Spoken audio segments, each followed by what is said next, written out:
remembered I need to record. And so I'm going to turn it over to you, Brian, and you can take it from here. You should have screen sharing abilities, so feel free to do that and take it away. All right. Well, thanks. It's good to see you all. Thanks for being here. Seeing some familiar faces and some familiar names. That's wonderful. Again, my apologies to students who are here who will be familiar with some of this, some of these things I'm gonna share with you. Is that full screen? Can you see that? Can you all see that well? Okay. Mm-hmm. So again, John's a glutton for punishment because he's in class right now. And so he's going to be hearing, but some of you have heard some of these things before, I think, but it never hurts to repetition's a good thing. Just wanted to start. The Jolly Judge is a tavern, if you might call it that, or a pub in Edinburgh, on High Street, as they call it, running from the Edinburgh Castle down to where the Queen stays when she's in Edinburgh. But it always reminded me, as we think about the book like Judges, I know y'all are different places in the book as you're reading through it. And again, not to put anybody on the spot, but I just wondered what your impression, if anybody, again, don't feel like you have to, but just what your impressions are of where you are in the reading and what your impressions are of the book so far, or even any particular parts of the book. Is there anything jolly in the book of Judges?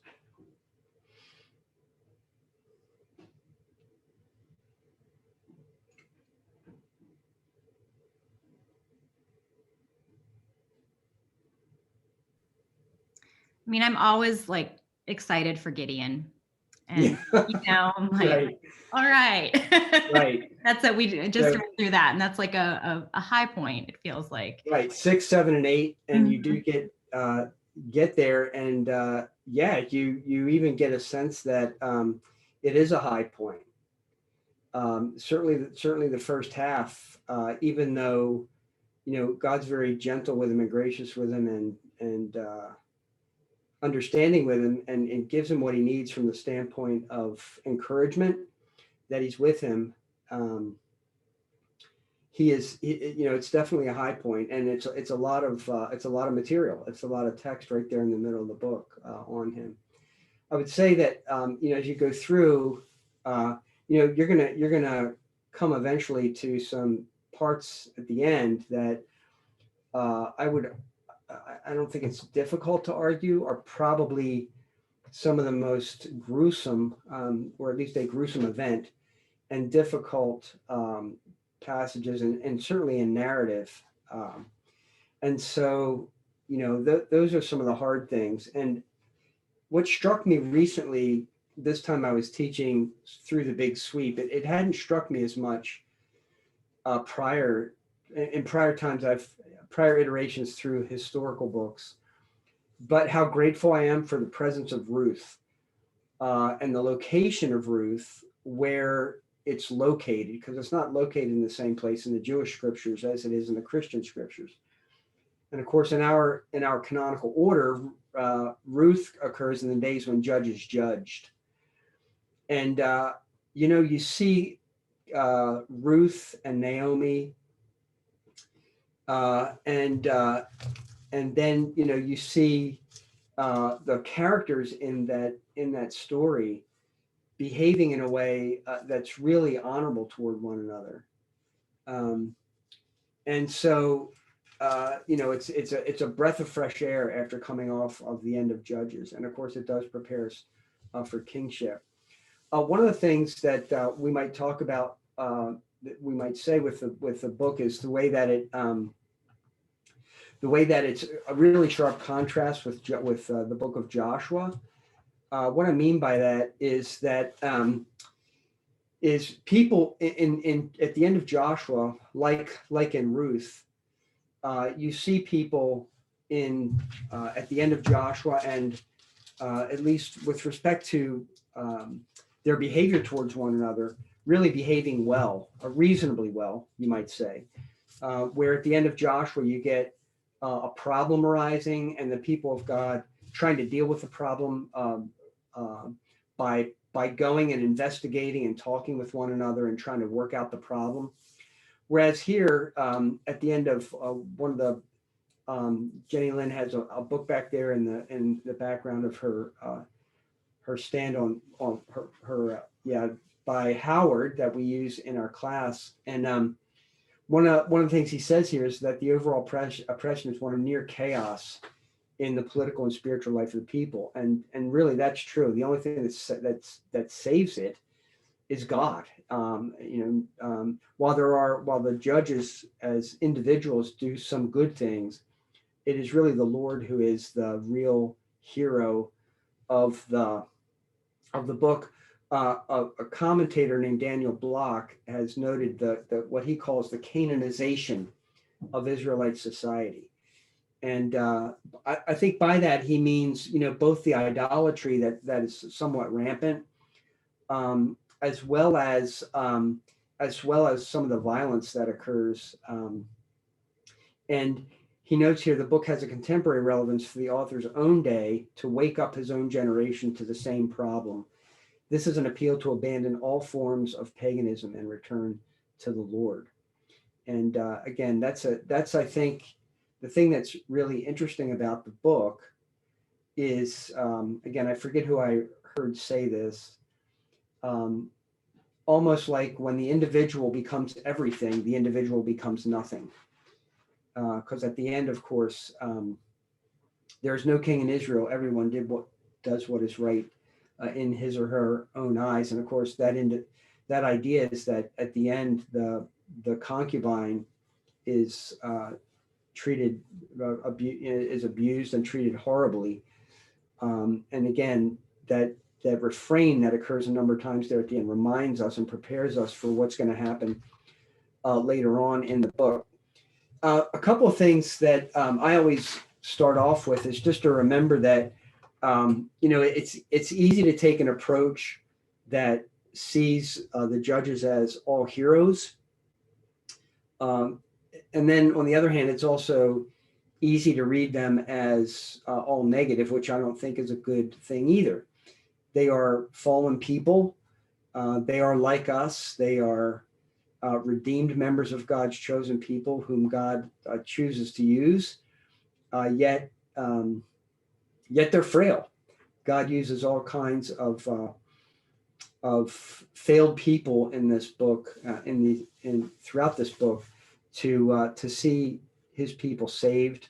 And we could talk a little bit about what that means, to be saved as we walk.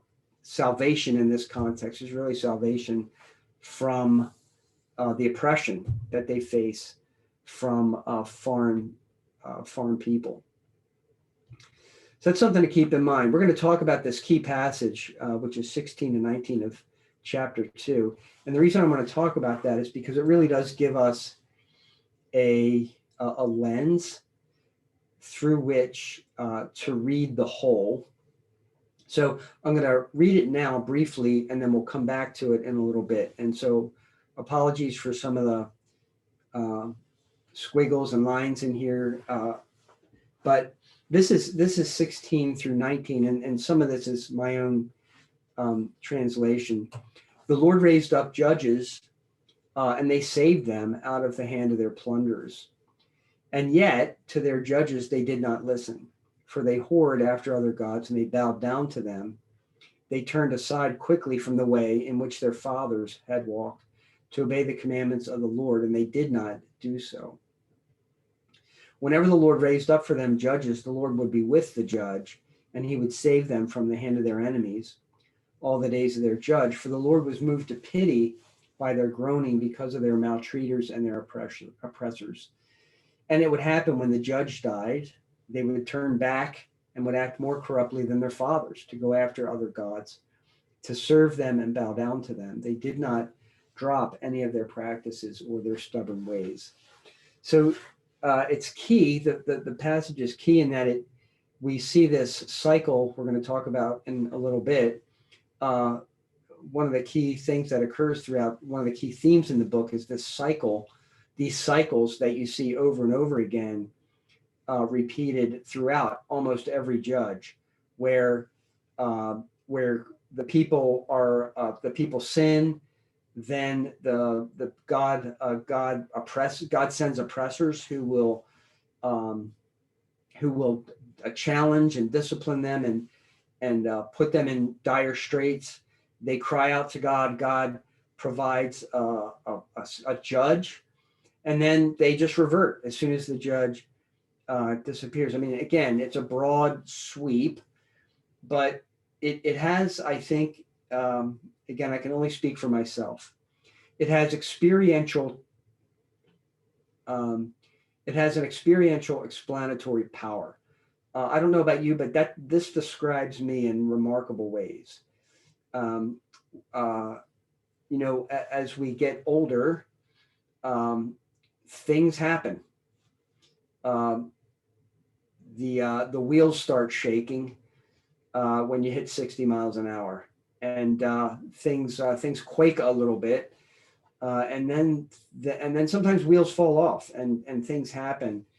And it's in these times of physical or spiritual difficulty, I think, that when we find ourselves crying out to the Lord most. When things are going well, it's again, not that we revert to idolatry, we hope not, but it's easy to forget the Lord in such circumstances, and so we find ourselves constantly relying on Him, I think, more when we have these moments of challenge, and it's so for the people of God as well.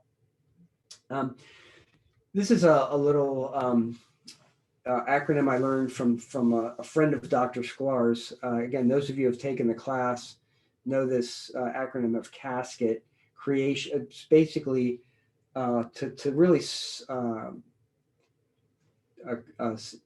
cover the entire sweep of Old Testament narrative: creation, Abraham, Sinai to settlement, Kings, really covering Samuel, 1 Samuel, 2 Samuel, 1 and 2 Kings, 1 and 2 Chronicles, bits of the prophets, most of the prophets, for example, except the exilic prophets, E for exile, and then T for temple, meaning the second temple. And so broadly, with in the period of Judges, we are in this time period of Sinai to settlement. We've gone from the Exodus, we've gone through Joshua and entry into the land, and the land promises that God made to His people. And they are now in the book of Judges beginning to settle and as this tribal confederation and begin to take shape, not quite as a nation state yet, but headed in that direction. And so in the immediate literary context, you see things like the end of Joshua, where we had that challenging statement that he makes there in chapter 24, 14 and 15, where he calls the people of God to choose whom they are going to serve. He says, therefore fear the Lord and serve Him in sincerity and faithfulness. Put away the gods that your fathers served beyond the river. Later, actually, in 24, at the end of chapter 24, he actually tells them to put away the gods that are among them. And of course, the question is, wait a minute, I thought Israel I thought they were monotheists. And you see early on the problem of the ideal that the Lord calls them to, the ideal that the prophets are going to call them back to, and some of the things that are kind of happening on the ground, which is things aren't always, it's easy for them to get have other gods, which we see that here early in Judges. Ruth is a good literary context to remind us that Ruth begins 1:1 in the days when judges judged. And then, of course, at the end of Ruth, the last word in the book of Ruth is actually the name David. which nicely prepares us for the coming of David as king. 1 Samuel 12, 9, and 10 are interesting because this is, we just in class, we just went over this today. Samuel's, sometimes called Samuel's farewell address, though it's not really his farewell address. He sticks around a bit. But it is, we might call it, the close of the period of the judges. Saul becomes king, or the people call for a king in 1 Samuel 8, and really by 1 Samuel 12, Saul's basically saying to them, "Here's your king. You've asked for a king. God's given you what you asked for," and then he calls them to covenantal faithfulness. So, again, from a literary and canonical context, the period of the judges, as you know, as you've been reading through Judges, once you get to Samuel, the period of Judges doesn't really end with Judges. It actually bleeds over, certainly into Ruth, and then into 1 Samuel as well. Again, I'll just say here briefly, 1 Samuel 7 and then 2 Kings 23 are also a couple places where this period of the judges are noted. I think they're in 2 Samuel 7, that's the Davidic covenant where Nathan in the Davidic covenant speaks of the judges as shepherds. And so again, that's a relatively positive term. That shepherded the people, that led the people, some effectively, and some not so much. As far as a historical context goes, I have this book, this little book noted here from Eric Klein. It's a popularly written book. He's a classicist, I believe, story of ancient history. But he wrote this book 1177, the year that civilization collapsed. It's in a second, I'm not sure if it's a second edition, but a revised edition now, which just came out in February. But it's a great reminder of this time period where in this period of the judges, while all this is going on, there's all kinds of upheaval in the wider ancient Near East. And all kinds of things are happening. There's a decline in major population centers. There is a cessation of imported pottery and collapse of international trade. And he talks about all these things in the book.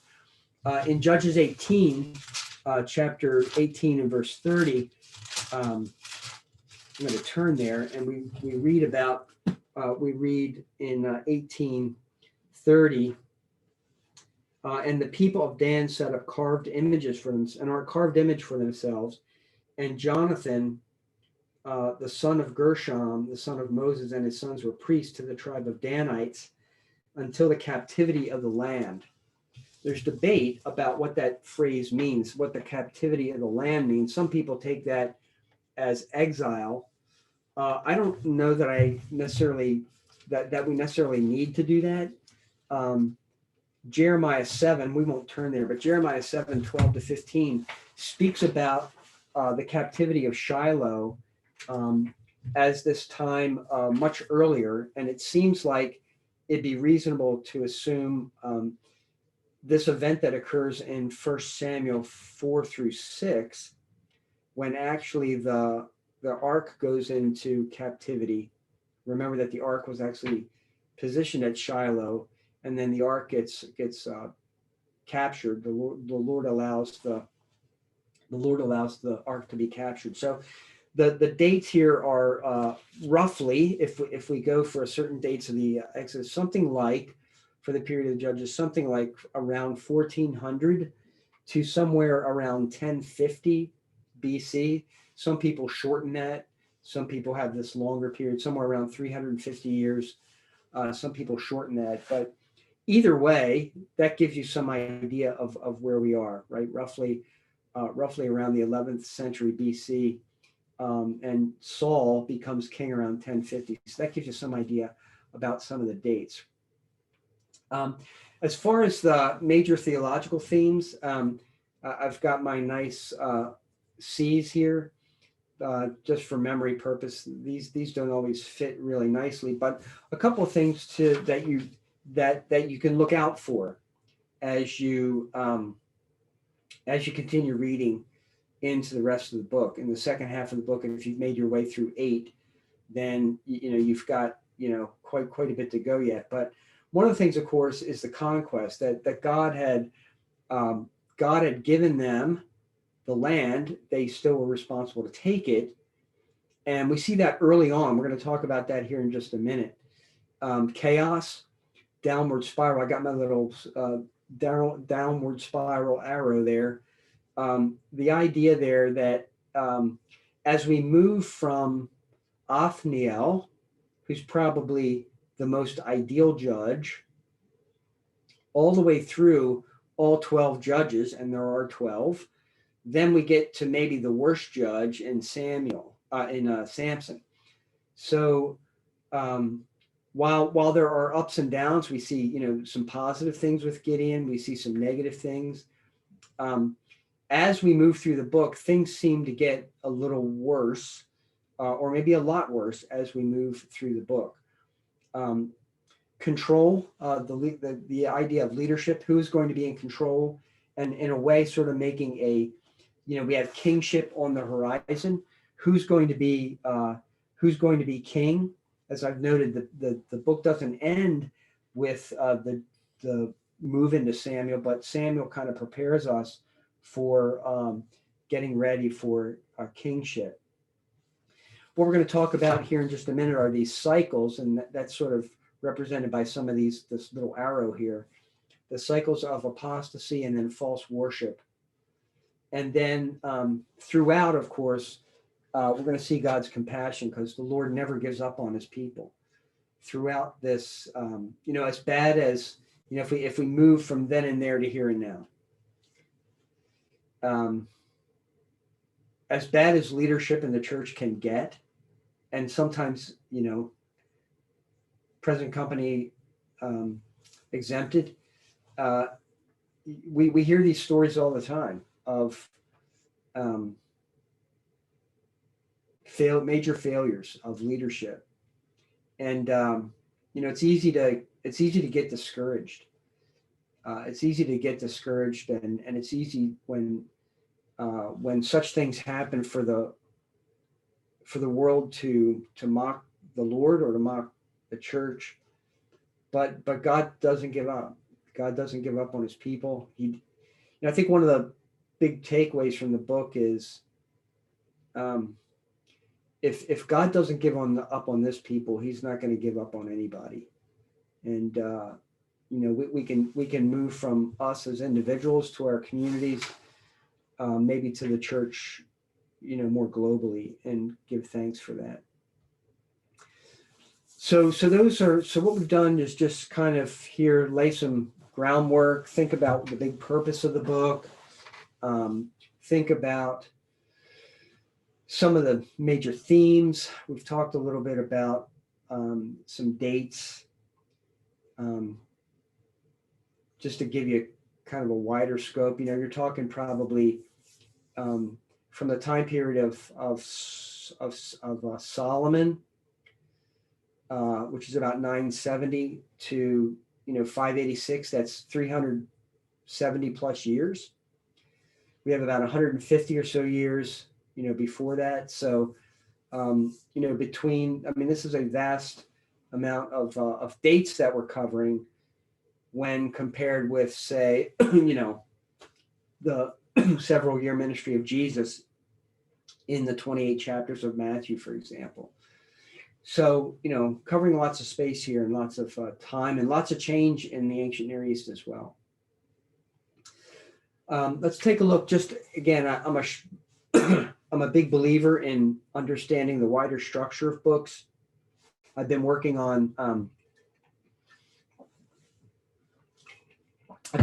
some stuff in the first 11 chapters of First Kings, and reading about some debates on how those first 11 chapters are structured.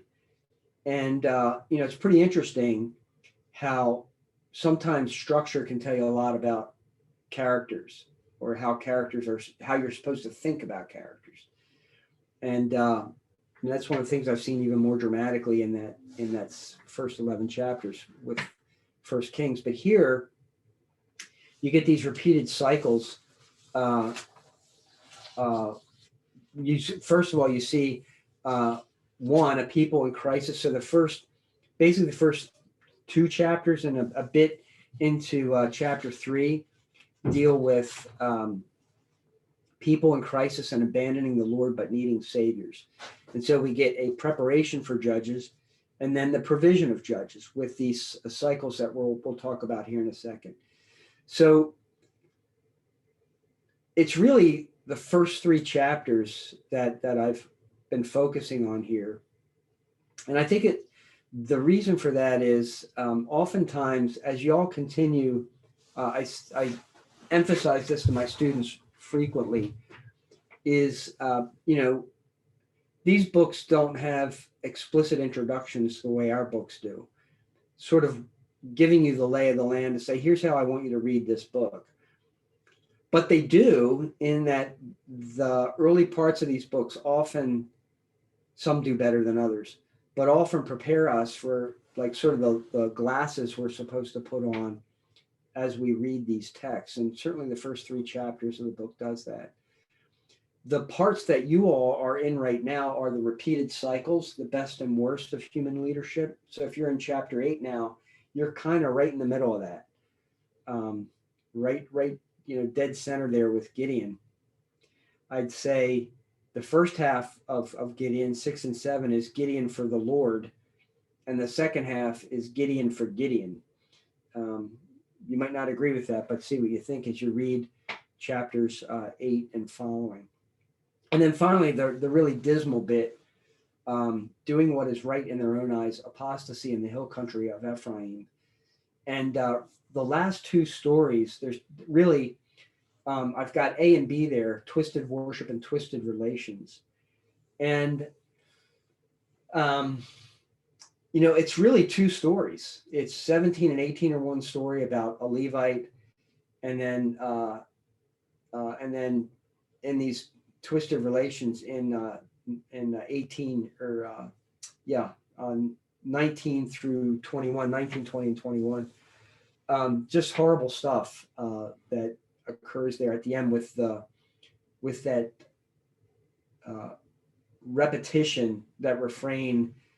There was no king in Israel. Everyone did what was right in his own eyes. So that gives you, and I mean, most commentators go with this sort of big 3 blocks here of text, with something like an epilogue here at the end from 17 to 21. Okay, I'm going to go quickly through this because I just want to point out a couple of things. If you turn to chapter 1, one thing that's easy to miss in chapter 1 is the way that the story actually shows some success, but increasing failure as you move through the tribal notation here. So you have some success with Judah and Simeon at the beginning, verses 1 to 20. But notice at Benjamin 121, you get this transition at 121. The people of Benjamin did not drive out the Jebusites who lived in Jerusalem. So the Jebusites have lived with the people of Benjamin in Jerusalem to this day. You see this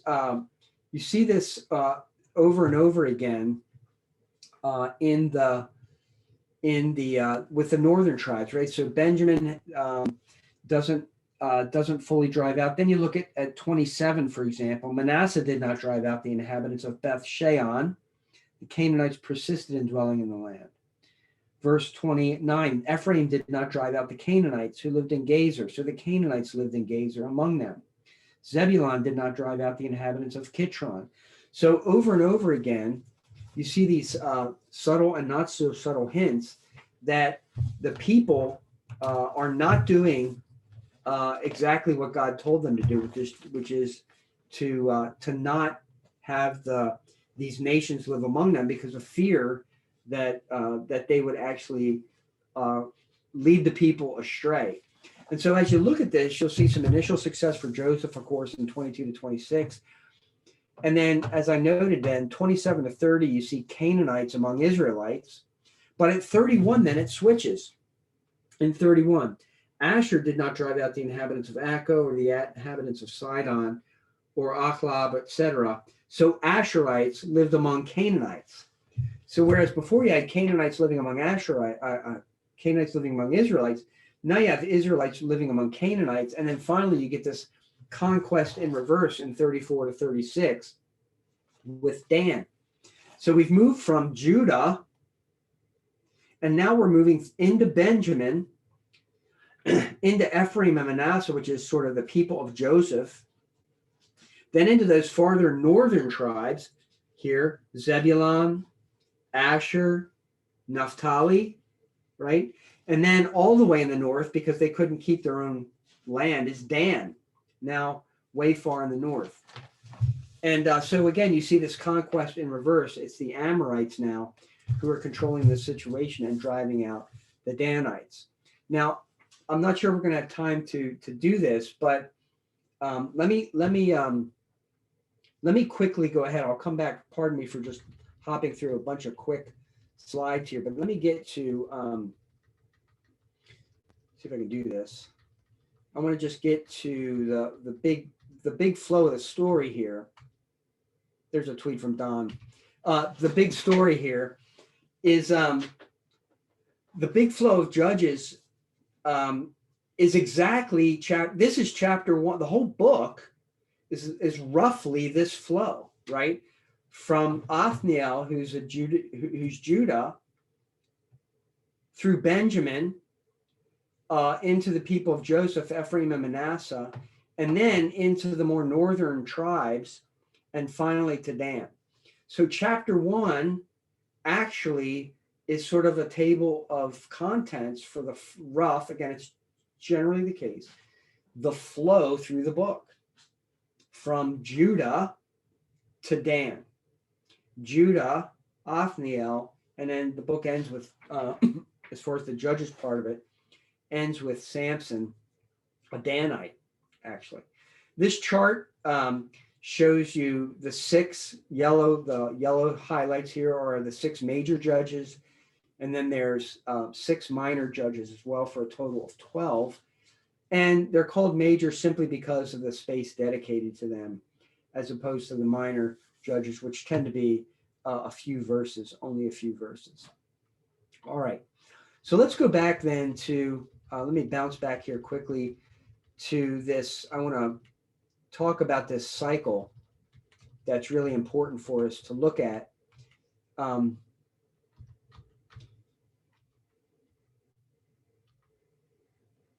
Wow, it's going crazy now because I've went way too fast. Okay, right before we get into this cycle, we get to this, the angel of the Lord in chapter 2. And notice the judgment that the angel of the Lord communicates in 2:2. John's probably getting sick of hearing this, but I would encourage you all to see the number of times that this idea of not listening to the voice or not obeying the voice of God.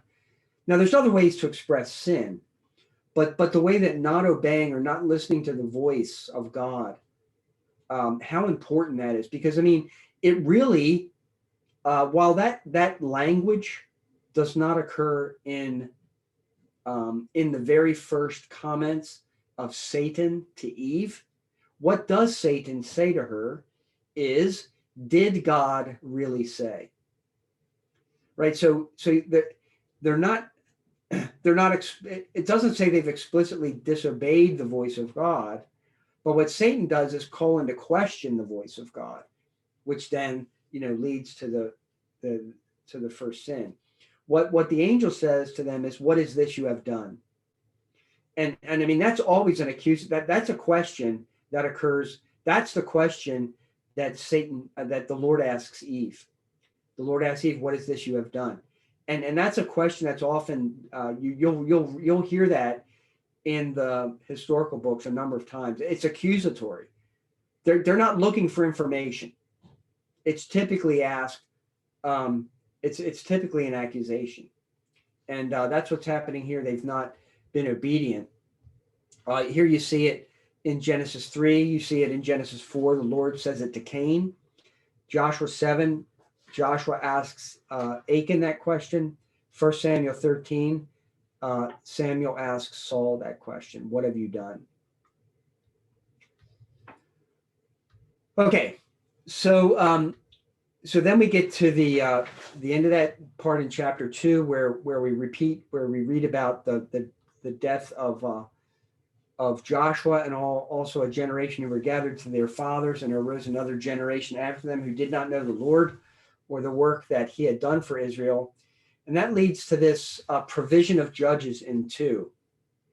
And so we've got a couple minutes left, and I want to go over this talk about this cycle for a minute, because this is I call them key verses. These are the verses that really help us understand what's going to transpire in the rest of the book.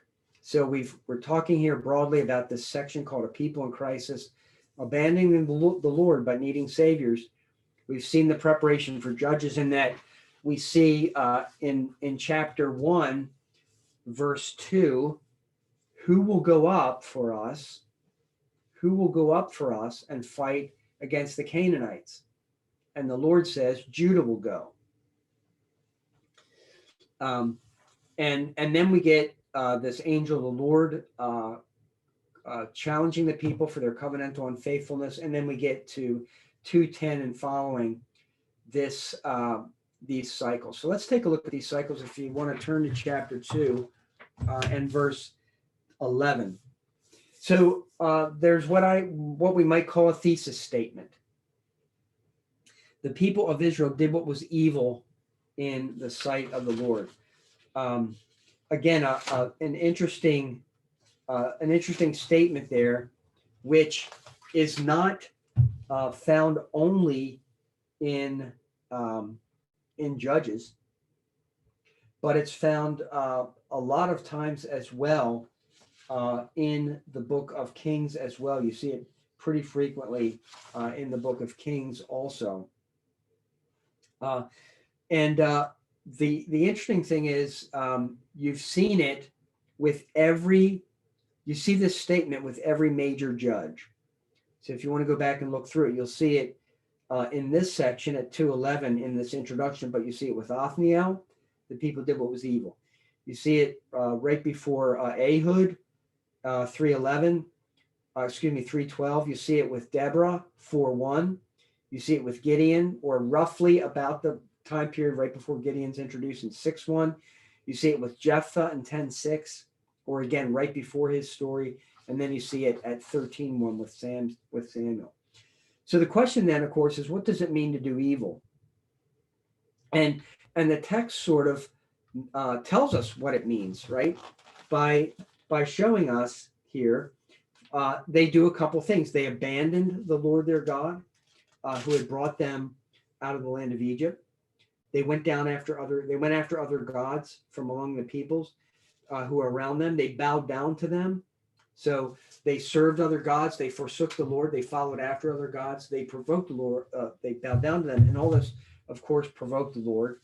And this leads to 14 and 15, where we read about this subjugation, right? The Lord's discipline in 14 and 15, then where we read then, so the anger of the Lord was kindled against Israel. He gave them over to plunderers who plundered them and sold them into the hand of their surrounding enemies. So he subjects them to these enemies. And so that's where you get all these various kinds of enemies that you see, not just Ammonites associated in the period with Jephthah, not just Philistines in the period with Samson, but other kinds of people groups as well that put the people of God in duress by oppressing them. Then we get to the supplication in the verses that follow in 16 and 17 and 18 rather, where the people cry out to the Lord. The language differs from it's not always the same for every judge, but their condition, the condition of the people right now in 15 is that they cry out, and they're at one point it uses the term, and maybe it's here. Let's see in 15. Yeah, it's later on. I think it's later on in their. They're in great distress in 15, and God is moved to pity because by their groaning in verse 18. And that language there of groaning doesn't occur a whole lot in the Old Testament, and where it does occur actually is in early parts of the Exodus. So what the narrator is doing here is encouraging us to see that the distress the people are in and the oppression they're facing is comparable or is being made analogous to the oppression they're facing in Egypt, right? So rather than, God do what he did one time in delivering them from Egypt, he's actually doing remarkable things here. He's actually doing this over and over again in response to their need, in response to their weakness and their corruption, in their abandoning or forsaking him, in their walking after other gods. Back up to there a minute. I neglected to say something that I probably should have here about following after other gods, walking after other gods. That's just good Old Testament discipleship language. They are to walk after Yahweh. They are to follow Yahweh. Comparable, we might say, to what does Jesus say to the disciples when he calls individual disciples? What's he say to them? Follow me, right? Walk after me. And so it's just good Old Testament discipleship language. Walking with God is just good Old Testament discipleship language. But they are walking not with God. They are forsaking the Lord. They're turning away from the Lord, and they're walking this way. They're walking after other gods. And I always tell the story when I teach on this, the way that when God's moved, he provides salvation by raising up these judges. We talked about that key text 16 to 19. When I was teaching this, when I was teaching judges in a Sunday school class once, and we had a big whiteboard, and I didn't have a projector. It was in the early 2000s, no PowerPoint stuff and all that. It's just a whiteboard. So I wrote this cycle up on the whiteboard, but I wrote it up there with one of those on the whiteboard with one of those pens that doesn't erase. And a guy who I was teaching with, speaking of Brian Berkey's mom, Chris, there's another guy that I taught with at Westminster named Warren Smith, who no longer, I don't know if any of you know Warren, but tremendous human being, one of the funniest people you ever meet. But Smith, being a teacher, is sitting in the front row watching me write this up on the board. And I look down at the marker and it says, it's non-erasable. And Smith says to me, that better be up there. That better be important because it's going to be up there a while. And I love that comment, even though it was painful because I had to rub all that off. It was very difficult to get off after class. But, it does bring an important point, I think, that we can think about as you continue to read this book, is that to a degree, we might say that we could see ourselves in the people of God, in our own failures, in the things that may subjugate us. And there are things, I think, that do subjugate us, either by external oppression or by our own makeup or by a variety of things that we, the miseries of this life that we encounter. We cry out to God. We find ourselves doing that. What's wonderful for us is that I think, this cycle, while we may feel to some extent like we're part of this cycle, the Lord Jesus has also for us broken this cycle, right? Because the final judge, the final redeemer, the final king has come. The real hero of the story has come. The one who is truly moved by, as the Lord is, by our moved to pity and by our groaning, and he hears us. He hears our cries, and he saves us and redeems us. Let me go forward a little bit, and I want to just conclude with a couple of takeaways from this part of sort of the early part of this book, which helps us get at some of the key ways, the key texts to think about, and the key ways to think about the story. One thing we could say is, as I think back on when you think about the nature of this story, what is it about Israel here that why did they forsake the Lord? What can we learn about their forsaking the Lord? And I would say that while the book is difficult, I'm not sure that there's not a better book to match our own moment in a lot of ways. I think that, again, I can only speak for myself. It's quite easy to want to be relevant and be not only relevant, but to fit in, maybe to fit into the culture around us. And clearly for Israel, it's a generation that did not interact wisely with the paganism around them. Again, I think we want to be careful about how we define paganism. I guess here's how I put it. It's easy to think, well, I'm going to, I can only speak for myself. It's easy to think, well, there's nothing wrong with me watching this or that movie because, well, I need to know what other people are, what everybody's talking about, what TV show everybody's binge watching. It's quite easy, again, without getting moralistic about it, which is always a danger, but it's also easy for us to forget that we're called to be a people distinct from the world around us. And so that generation didn't act wisely with the paganism. I think to a great degree, the next generation, that generation following Joshua, abandoned their mission. They were called to be a distinct people, and they were called to actually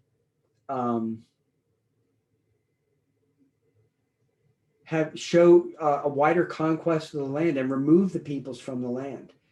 And God warned them that this could cause problems, which in fact, I mean, if y'all stick around and make your way through Ruth and grind your way through Samuel and Kings and get to Ezra and Nehemiah, you're gonna see that happen.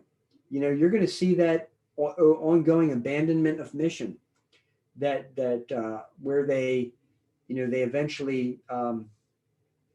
eventually become indistinct from the nations. In fact, you see it in the book where in chapter, remember that early it was, who will go up for us and fight against the Canaanites? In chapter 20, it's who will go up for us and fight against Benjamin? The same exact phrase, and it's the same exact tribe, Judah will go. So the book begins with Israel fighting against the Canaanites. The book ends with Israel fighting against Israel. That's not a good thing in this context. Third, the next generation had no sense that the true knowledge of God entails covenantal faithfulness. Right? Remember back to that key text. They did evil in the sight of the Lord. They abandoned the God of their fathers. They served the Baals. They went after other gods. And it said earlier, right, as we lead into this, they did not there arose another generation who did not know the Lord. Right? Again, this was not merely just cognitive, but experiential, covenantal love and faithfulness and wanting to please God. That's what they had abandoned. And then finally, they forgot they forgot God's actions on their behalf. One commentator has put it this way: amnesia breeds idolatry, or amnesia breeds apostasy. Maybe that'd be the better way to put it. When we forget, each of us, I stress this often when I teach, each of us has our own trajectory that God has us on, our own joyful and challenging discipleship path that God has us on. And in each of those cases, even in the midst of, and maybe mostly, as I started off this time together, maybe it's mostly in the difficult things when God most shows himself real to you. And he does that so that we remember these great acts that he's done on our behalf. And when we forget our history, and we forget the history that God has given to us individually and maybe collectively as your church, what has God done in your local congregation and the remarkable things you've seen? When we forget that history, we quickly often forget, we forget the Lord, and we often abandon him. So those are some key things to think about from the standpoint of how to think about the book.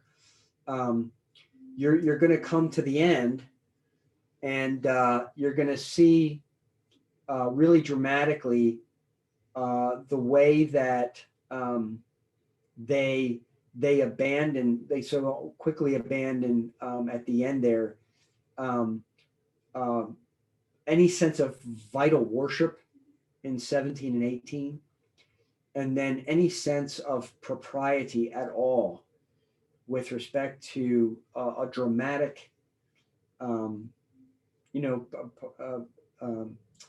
butchering, for lack of a better term, of a human being. It's just terrible.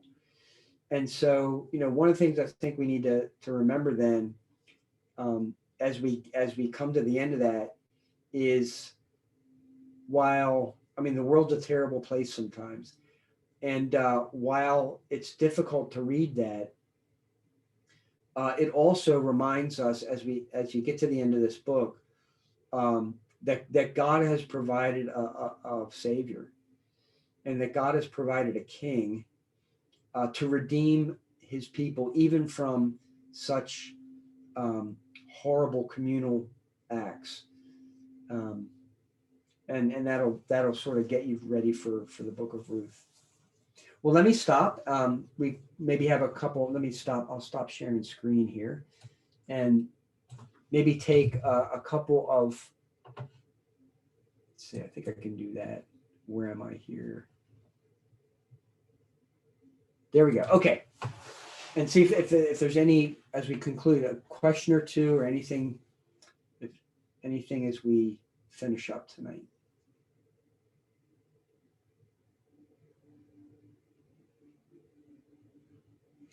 Let me do a plug.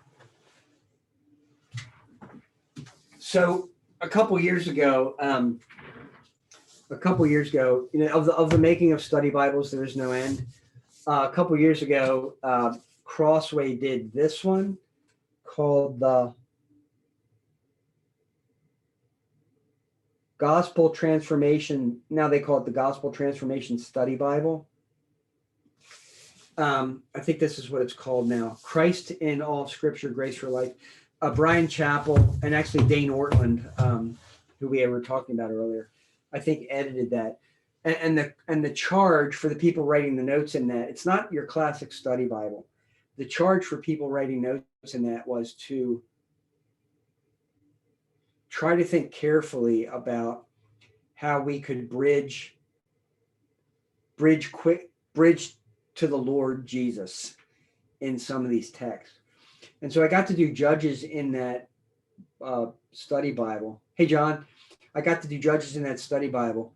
And it was a really wonderful but challenging experience, because I mean, some of these places you're like, what do I say about Jesus in that? And so again, I'd commend that to you, some of those notes in that, and for maybe some of the other books that you're going to be reading.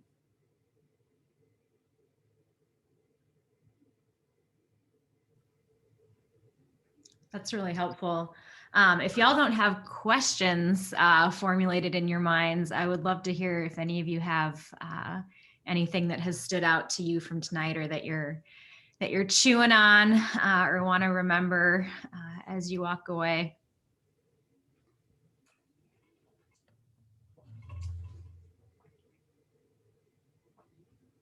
And if you don't want to talk, you can put it in the chat.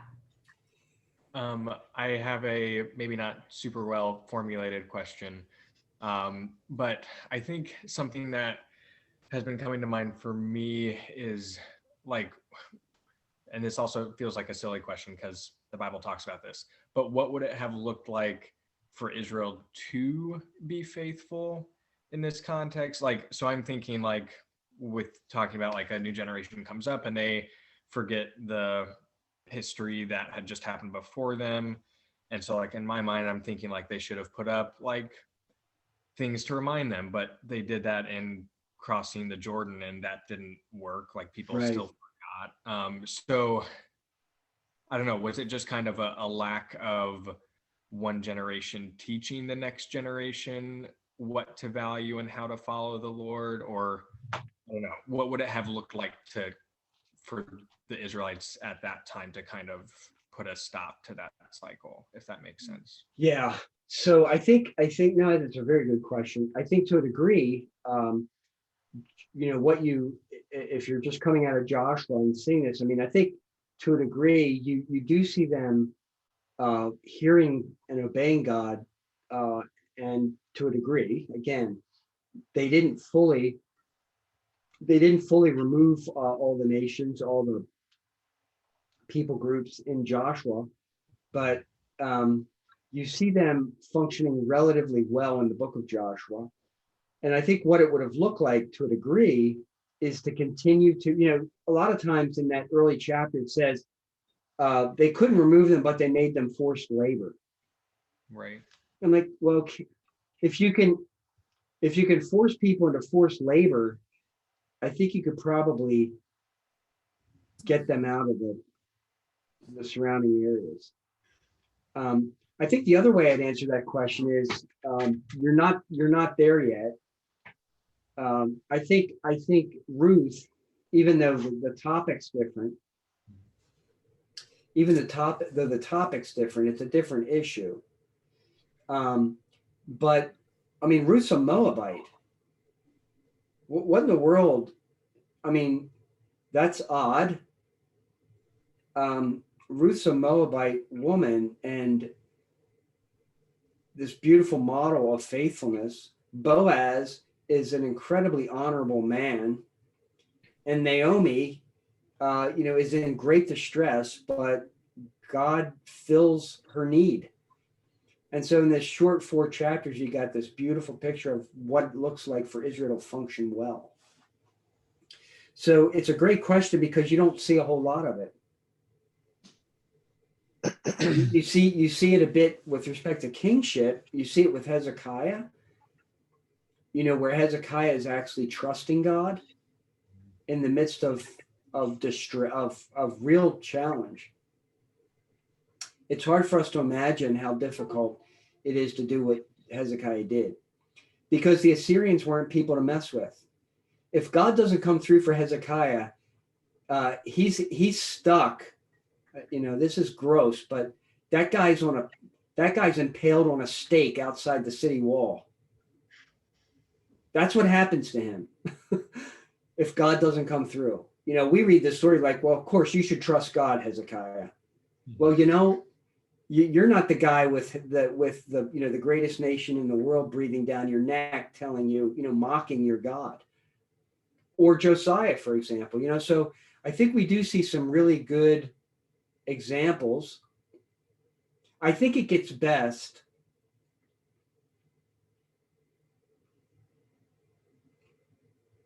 I think maybe you see them working best in Nehemiah. You get a covenant renewal ceremony, but even there, it's rough. I mean, even there, you've got intermarriages that are a real problem at the end of Ezra and at the end of Nehemiah. So I think the best way to think about it is we see these little pockets of light, these little pockets of hope, and I don't think we really know what it will look like to be fully covenantally faithful until the eschaton. When, again, in my view, when the new covenant comes to sort of full fruition. Though that's a controversial position, I recognize.